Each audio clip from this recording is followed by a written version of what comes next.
뭐 대통령 품은 아파트 단지고 뭐 노후주택 정비법 있고 등등 막 이러면서 막 분당이 되게 스페셜한 지역이라고 생각하기보다는 서울과 동일하게 그냥 현행 도시정비법으로 도시정비하라는 겁니다.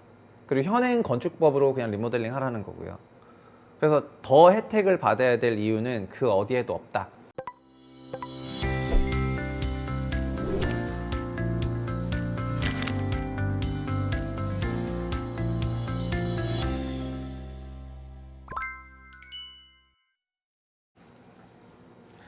안녕하세요, 최부심입니다. 오늘은 뭐 분당으로 대표되는 일기 신도시에 대해서 좀 다뤄보도록 하겠습니다.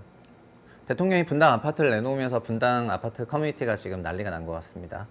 일단은 부동산 정상화 의지를 그냥 전 국민에게 표시하는 과정에서 야당인 장동혁이 하도 그냥 공격을 해대니까 일단 장동혁 대표도 이제 집 6채 파시면 되는 거죠. 일단 이제 그렇게 됐는데 중요한 거는 이제 대통령이 분당집을 팔아버림으로 인해서 분당에 불고 있던 재건축에 대한 강력한 기대감이 완전히 이제 식어갈 거라고 저는 생각을 하고 있는데요. 분당 재건축이 일개 신도시 재건축 중에서는 제일 빨리 될 거라는 그런 생각들을 많이 하고 있을 거라고 생각을 하는데 이건 어떻게 보면 굉장히 망상이라고 저는 생각을 합니다. 그러니까 그 전에 일기 신도시 중에서 분당이 주택 매매 가격이 가장 높기 때문에 그냥 가만히 놔둬도 재건축이 될 만한 동네였던 게 사실인데요.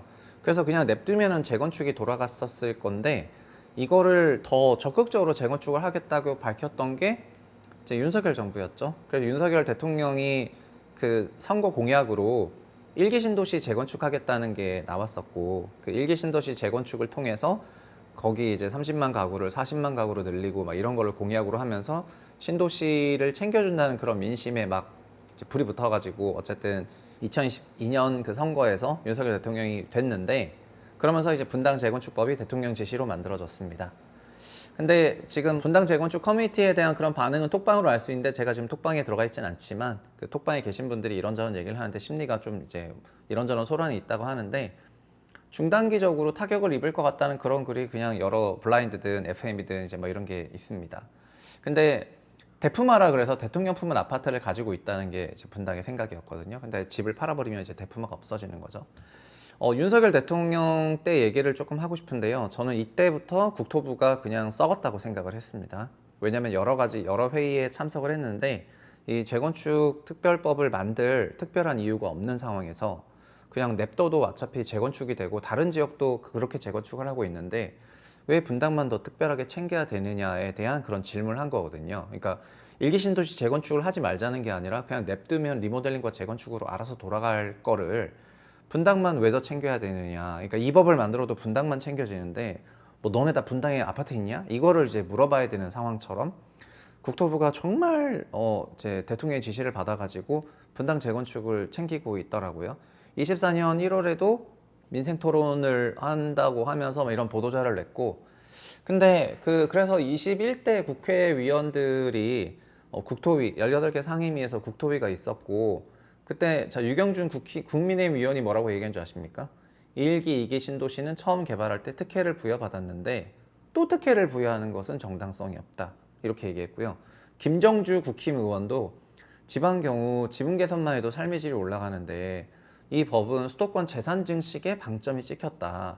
이 수도권만 챙겨주는 법 추진에 소외를 느끼는 지방 사람들이 많다. 국힘에서 이렇게 얘기했습니다. 그리고 정비 사업을 이렇게 대규모 정비로 하게 되면은 100만에서 150만 명에 달하는 이주 대책을 어떻게 해야 될지 이게 중요한 건데 국토부는 이주 대책도 그냥 생각이 없었어요. 그래서 이주 대책도 없이 그냥 법을 추진하고 있었습니다. 그래서 특별시장이나 군수가 하라고 국토부가 넘태기를 넘긴 거예요. 지방에 있는 군수가 뭐 세입자 이주 대책을 어떻게 짭니까? 그래서 맹성규 당시 이제 국토소위위원장이 정부가 내놓은 이주 대책이라는 것이 임차인 상인들 세입자까지 포함됐냐? 이러면서 나중에 구체적인 계획을 수립할 때 이주 계획을 짜겠다고 하는데 이게 그냥 다 뒤로 미루는 거지. 이게 또 너네 뭐 하는 거냐 해가지고 그러니까 맨정신인 사람들은 이 법안이 만들어지는 거를 전부 반대를 했는데 국토부에서 밀어붙입니다. 국토부에서. 왜? 대통령이 시켰다는 겁니다. 그 대통령이 뭐 지금 이재명 대통령처럼 뭐 부동산 뭐 제도 잘 아는 사람입니까? 그냥 술 먹고 그냥 내내 그랬다는 걸 다 알고 있는데 저는 그걸 그래서 어떻게 보냐면은 국토부 공무원들이 분당 아파트를 갖고 있지 않고선 이 법이 만들어질 수 없다고 생각을 했는데 그 당시 김희국이라고 국민의힘 위원이 있었거든요. 김희국 위원이 이제 국토부 차관 출신이에요. 그래서 그 김희국 위원 그 발언을 보면은 이 법은 일기 신도시, 그러니까 노후 신도시 재건축이라는 이름을 달고 있지만 분당 재건축 특별법이라고 불러야 된다고 얘기를 하면서 분당만 재건축 특별한 어떤 혜택을 줘야 되는 이유를 자기는 하나도 모르겠다. 그러니까 국토부 차관 출신의 국회의원이었습니다. 그래서 이제 이거를 자기는 진짜 다 이해할 수 없다라는 그런 얘기를 했는데요. 국토부는 그 당시 더민주 김병욱 의원을 이제 서포트하면서 김병욱 의원이 지금 뭐 어마어마하게 그냥 막 그 이거 무조건 해야 됩니다라고 막 밀어붙이면서 재건축을 그러니까 하지 말자는 게 아니고 왜 특혜를 주냐는 거에 대해 가지고 지금 따지고 있는 건데 김병욱 의원은 분당을 베이스로 하고 있었기 때문에 무조건 특혜를 줘야 된다는 거였습니다. 그래서 저는 그게 지역 국회의원이 갖고 있는 매우 이기적인 태도라고 생각을 했는데요. 그러니까 김정주 의원만 하더라도 국힘 김정주 지금 뭐 지방 사람들을 봤을 때 수도권만 계속 특혜를 주니까 이거 진짜 이상한 것 같다라는 이 얘기를 하는데 분당 국회의원은 분당에 특혜 줘야 된다고 주장을 하는 거죠. 여러분 이게 그 지역 국회의원이 국토위를 가면 안 되는 이유입니다. 그러니까 자기 지역에 혜택이 가는 제도는 국토위로 찬성하고 자기 지역에 혜택이 안 가면 반대라는데 저는 그래서 21대 국회 국토위의 회의록을 쭉 읽으면서 들었던 생각은 그냥 지역 국회의원들은 국토 소위를 절대로 가면 안 되겠다 이런 생각을 되게 많이 했습니다. 그냥 완전히 그냥 자기 지역에 유리하다 싶으면은 논리도 없어요. 그냥 무지성 빨아제키는 거예요. 그래서 윤석열이 만든 분당 재건축 특별법을 민주당 김병욱이 빨아제꼈다니까요. 국민의힘 의원들은 김희국이든 김정주든 다 반대하고 있었는데 윤석열의 정책을 민주당에서 빨아제꼈어요. 그래서 저는 이게 진짜 엄청난 아이러니로 이제 느껴졌었는데 그래서 통과가 됐습니다. 이 법이 통과가 됐고 통과가 되면서 국토부 과장들이 와가지고 저희 같은 이제 외부 전문가들에게 그 설명하는 자리가 있었습니다. 그래서 오만 막 어깨 뻥이 막 들어와가지고 막 설명을 했습니다. 이 법이 어떻고 법 엄청 뭐 만들어졌고 그래서 두 개 물어봤습니다. 이주 대책 어떻게 할 거냐? 두 번째 대단지 재건축이 잘 됐다는 증거가 있냐?